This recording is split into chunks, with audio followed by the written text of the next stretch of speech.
오늘 우리에게 주신 말씀을 통해서 고난받는 종의 노래라는 제목으로 함께 말씀의 은혜를 먼저 나누고자 합니다. 여러분, 오늘은 종려주일입니다. 예수님께서요, 이 종려주일에 어떤 일을 하셨습니까? 바로 겸손하게 나귀를 타고 예루살렘에 입성하셨습니다. 예수님은 예루살렘에 입성하심과 동시에 자신이 고난주간을 통해 골고다의 언덕을 오르고 마침내 십자가에 처형당할 것을 누구보다도 잘 알고 계셨습니다. 그럼에도 불구하고 예수님은 그 길을 포기하지 않으십니다. 그리고 예루살렘 성을 향해 입성하십니다. 수많은 무리들이 예루살렘 성에 입성하는 예수를 어떻게 맞이합니까? 호산나 외치기 시작합니다. 여러분, 이 호산나의 뜻이 무엇입니까? 우리를 구원하소서라는 뜻입니다. 우리를 구원하소서, 우리를 구원하소서, 이 외침과 동시에 그들은 양손에 종려나무 가지를 들고 예수님의 입성을 열렬히 환영하는 모습을 보이고 있습니다. 그런데요, 이들의 외침 소리와 열렬한 환호 소리가요, 며칠 가지를 못했습니다. 그들의 환호 소리는 어떤 소리로 바뀝니까? 저를 십자가에 못 박으십시오. 저 사람을 십자가에 못 박으십시오. 저 사람을 십자가에 죽게 하십시오. 이와 같은 비난의 외침의 소리로 그 소리가 한순간에 바뀌어버리는 것을 보게 됩니다. 수많은 무리들의 이와 같은 비난의 외침, 결국 예수님은 이 비난의 외침의 소리를 들으며 십자가의 길을 걸으실 수밖에 없었습니다. 그 당시 최고의 형틀인 십자가에 달리신 예수님, 나의 하나님, 나의 하나님, 어찌하여 나를 버리셨나이까?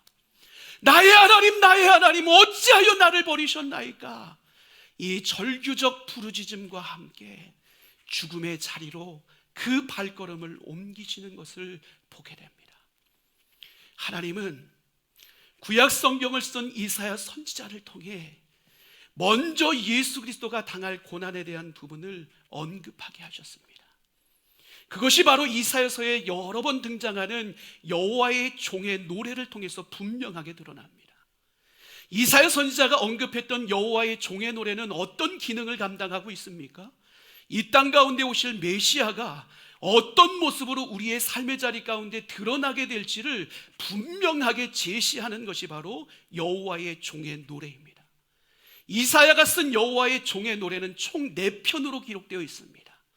제1종의 노래는 이사야서 42장 1절에서 9절까지 기록되어져 있고, 제2의 여호와의 종의 노래는 바로 이사야서 49장 1절에서 7절까지 기록되어 있고, 제3의 종의 노래는 바로 오늘 우리가 함께 읽은 본문인 이사야서 50장 4절부터 9절까지 기록되어 있고, 제4종의 노래는 이사야서 52장 13절부터 53장 12절까지 기록되어 있습니다. 그리고 오늘 우리가 함께 읽은 본문의 내용인 제3종의 노래에는 큰 제목이 붙여져 있는데, 그 제목이 무엇인가 하면 바로 오늘 말씀의 제목인 고난받는 종의 노래입니다.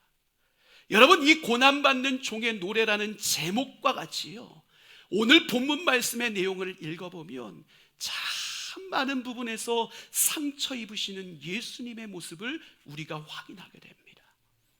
예수님은 어떤 분이세요? 이 땅 가운데 오신 메시아세요. 예수님은 어떤 분이세요? 진정한 왕이세요. 예수님은 어떤 분이세요? 최고로 보배롭고 가치 있는 분이세요. 그런데 그 예수님이요, 수많은 무리들에게요, 비난과 모욕을 당하기 시작합니다.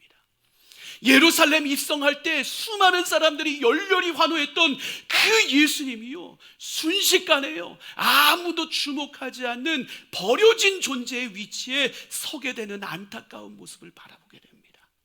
여러분, 이런 예수님의 모습에 대해서 이사야 선지자는 어떻게 예수님의 모습을 예언했습니까? 오늘 본문 6절 말씀에 이사야의 예언이 이렇게 고백됩니다. 우리 함께 읽겠습니다. 나를 때리는 자들에게 내 등을 맡기며 나의 수염을 뽑는 자들에게 나의 뺨을 맡기며 모욕과 침뱉음을 당하여도 내 얼굴을 가리지 아니하였느니라. 아멘. 여러분, 이처럼 예수님은요, 이사야의 예언에 따라서 수많은 무리들 앞에요, 언어를 통해서 비난과 조롱을 당했습니다. 육신으로는 큰 핍박을 받았습니다. 인격적으로도 엄청난 모욕의 자리 가운데 그가 나아가는 것을 경험하게 됩니다. 오늘 특별히 이사야가 예언하는 것 가운데 어떤 내용이 있습니까? 수염을 뽑아버렸다라고 이야기를 합니다.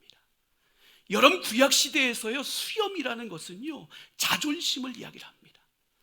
자신의 인격을 이야기를 합니다. 그런데 수염을 뽑아버렸다, 수염을 잘라버렸다, 그것은 곧 무엇을 이야기를 하는 거예요? 자존심을 뭉개버리고 인격도 무시하는 최악의 모욕 중의 모욕 가운데 예수님이 그 자리 가운데로 나아가고 있었음을 의미하는 것입니다.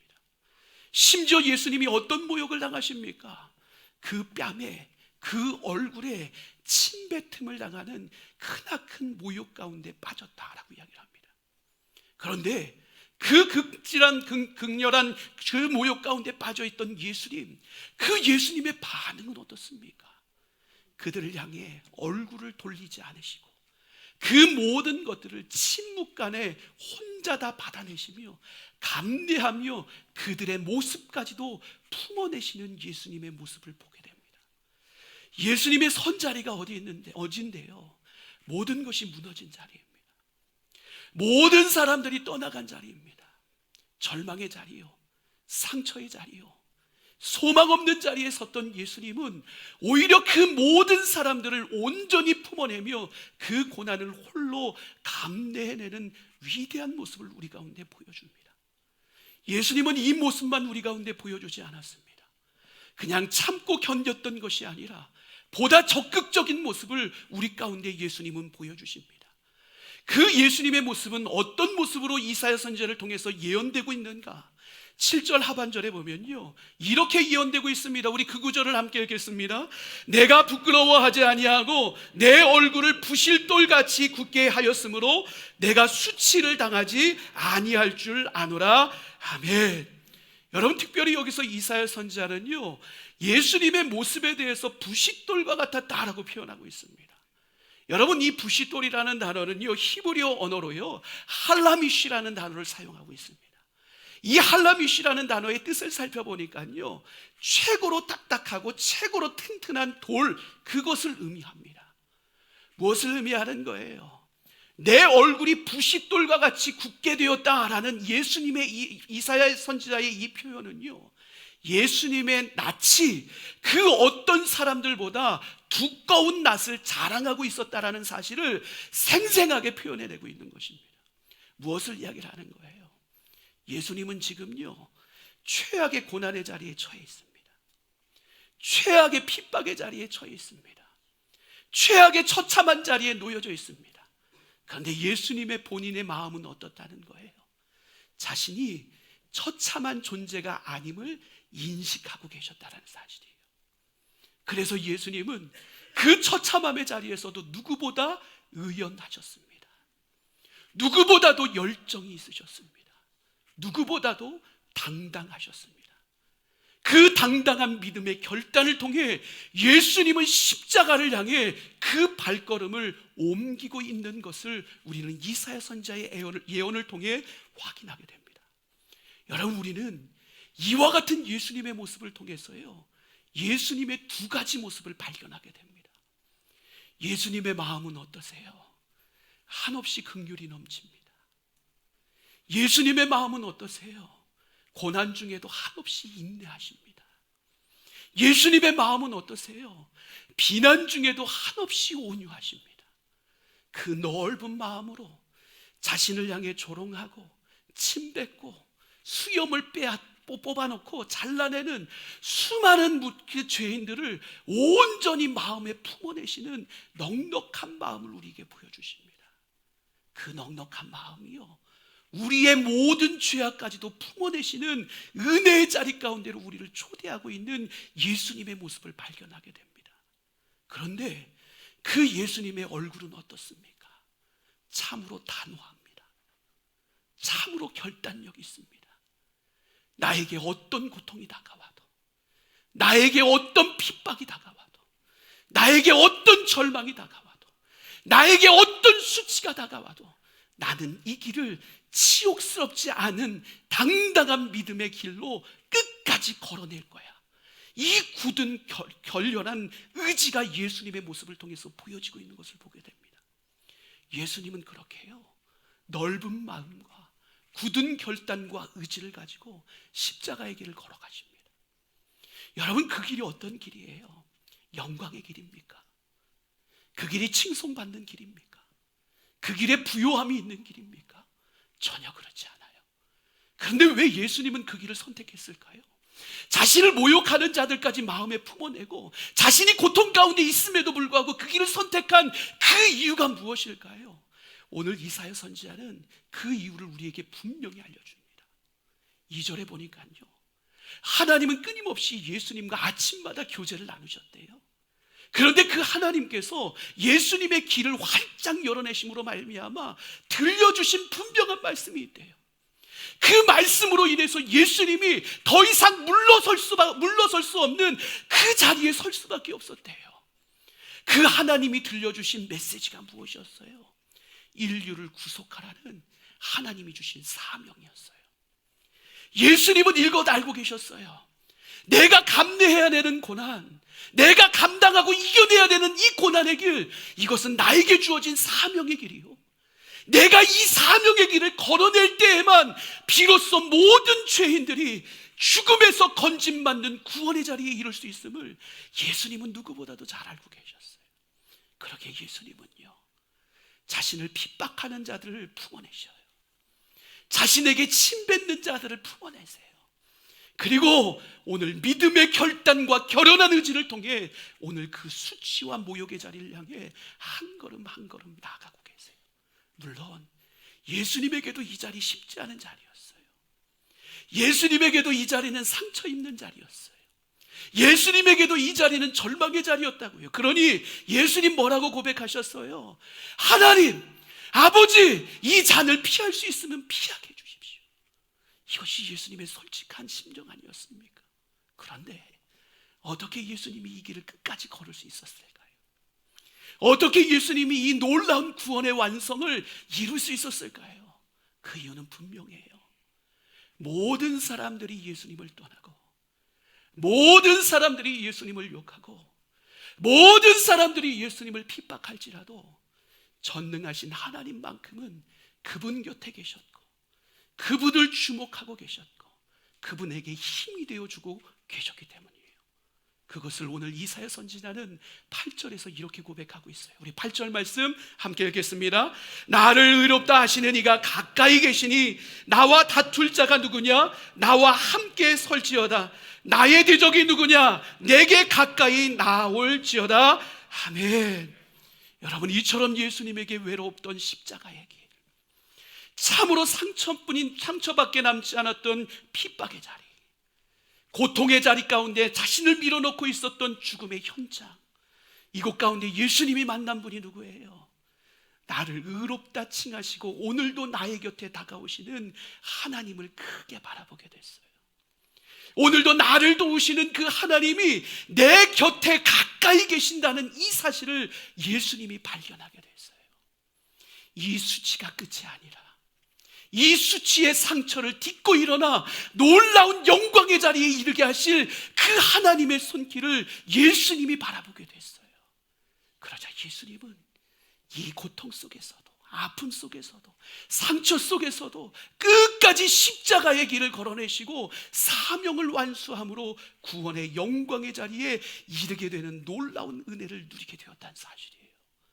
여러분, 이 모든 사건이요, 우리에게 은혜가 되는 이유는요, 오늘 이 하나님의 놀라운 사랑으로요, 그 모든 십자가의 순환과 핍박을 이겨내신 그 예수님이요, 그리고 우리를 위해 친히 고통과 모욕과 모든 핍박을 다 경험하신 예수님께서요, 오늘 예수님과 동일한 슬픔과 아픔과 외로움과 눈물의 자리에 있는 모든 이들에게 친히 찾아오셔서 우리를 마음으로, 가슴으로 품어주시기 때문에 그래요.